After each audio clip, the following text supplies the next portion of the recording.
ថ្ងៃហ្នឹងខ្ញុំនឹង show អ្នកនរគ្នា download TikTok auto generation នៅពេលដែលយើងចង់ដាក់ subtitle the whole video ហ្មងហើយនៅពេលដែលយើងសរសេរដៃ view អញ្ចឹងយើងអាចប្រើវិធីសាស្ត្រនេះបានវិធីសាស្ត្រនេះ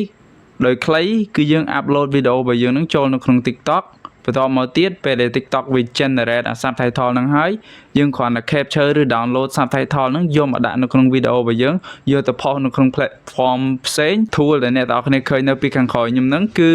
វាមាន2 option ដែល special ទី1គឺ short ទី2គឺ long តែបើ tool ហ្នឹងក៏មាននៅលើ internet ច្រើនដែរ search ទៅ TikTok download subtitle ក៏ប៉ុន្តែ tool ទាំងអស់ហ្នឹងគឺអត់មានប្រភេទ short ទេអូខេឥឡូវខ្ញុំ show អ្នកនរគ្នាបន្ទាប់ពីឥឡូវហ្នឹងខ្ញុំ play វីដេអូនេះទៅឲ្យអ្នកនរគ្នាមើលនេះដូចអ្នកនរគ្នាឃើញអញ្ចឹងវាអត់មាន subtitle ទេនេះវាអត់មាន subtitle នៅកន្លែងហ្នឹងទេឥ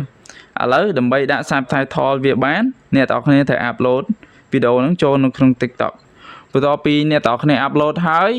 វាអត់មានsubtitle នឹងភ្លាមទេអ្នកនរគ្នាត្រូវចាំរហូតដល់ TikTok ហ្នឹងវា generate subtitle ឲ្យអ្នកនរគ្នាហើយលក្ខខណ្ឌហ្នឹងគឺវីដេអូអ្នកនរគ្នាត្រូវ public មិនមែន private ទេ private វាអត់ generate subtitle ហ្នឹងមកទេហើយមួយទៀតបើសិនបើអ្នកនរគ្នាចង់សាកធ្វើនៅលើទូរស័ព្ទក៏កើតដែរដោយសារនៅលើទូរស័ព្ទវាអត់ស្គាល់ font ខ្មែរទេចំពោះ CapCut បើកម្មវិធីផ្សេងខ្ញុំមិនដឹង CapCut គឺអត់ស្គាល់អក្សរខ្មែរទេអូខេឥឡូវហ្នឹងបន្ទាប់ពីអ្នកនរគ្នា upload វីដេអូចូលក្នុង TikTok ហើយអ្នកនរគ្នាត្រូវរងចាំឲ្យវា generate subtitle ហើយសួរថាធ្វើមិនដឹងអ្នកនរគ្នាបើកនៅលើទូរស័ព្ទទៅបើសិនបើឃើញ subtitle ហ្នឹងវា generate ពេលអ្នកនរគ្នានិយាយហ្នឹង load ខ្មៅនៅអក្សរនៅលើហ្នឹងមានន័យថាវា generate ហើយបន្តមកទៀតអ្នកនរគ្នាចូលវីដេអូហ្នឹង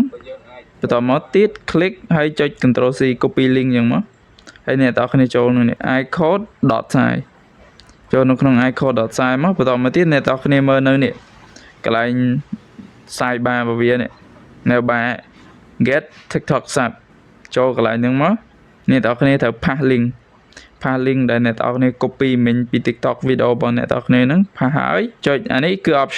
option long ឬក៏ short long សម្រាប់វីដេអូផ្ដេក long គឺសម្រាប់វីដេអូ picture ហើយចុច generate ទៅចុច generate វានឹងទទួលបាន SRT file ជា file ដែលមាន timestamp ហើយនឹង value នៅក្នុងហ្នឹង value ហ្នឹងគឺជា subtitle ហ្នឹងហើយដូចអ្នកនរគ្នាឃើញអញ្ចឹងអានេះជាប្រភេទយើងយក short វាខ្លីៗអញ្ចឹងហើយដល់ពេលយើងយកវាយកទៅដាក់នៅក្នុងវីដេអូរបស់អ្នកនរគ្នាចូល video editor មកចូលក្នុង CapCut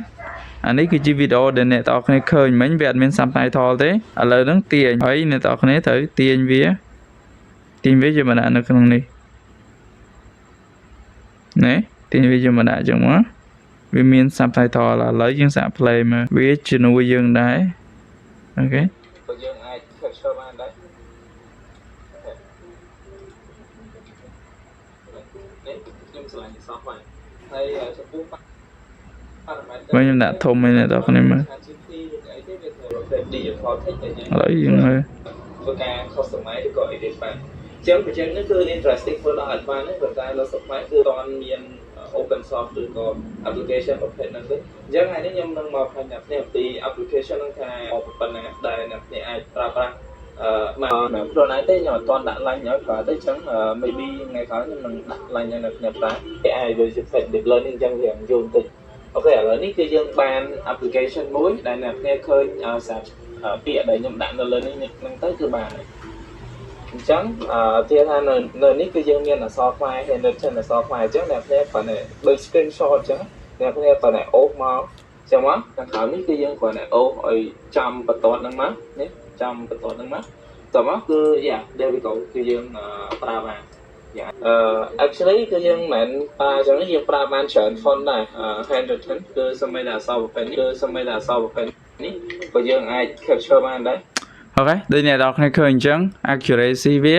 ល្អជាងប្រើនៅក្នុង clip charm របស់ Microsoft មានវិធីសាស្ត្រ download subtitle ពី TikTok ហ្នឹងមួយទៀតគឺ clip charm ហ្នឹងយើងមិនបាច់ចាំយូរដូច TikTok ទេ clip charm ហ្នឹងវាចុចទៅ convert បានហ្មងគាត់ថា clip charm ហ្នឹងគឺវា model វា on វាអត់ដូច TikTok ទេ model វា generate មកគឺ result ទទួលយកអត់បានហ្មងដាក់ដូចអ្នកនរគ្នាឃើញវីដេអូនេះខ្ញុំធ្លាប់ប្រើដែរគាត់ថាយើងត្រូវអង្គុយកែវាទាំងអស់ហ្មងហើយវិធីសាស្ត្រនេះវាអាចជួបបញ្ហាច្រើនបើសិនបើជួបបញ្ហាអ្នកនរគ្នាអាច chat មកខ្ញុំ directly មកចាំខ្ញុំជួយ check ឲ្យ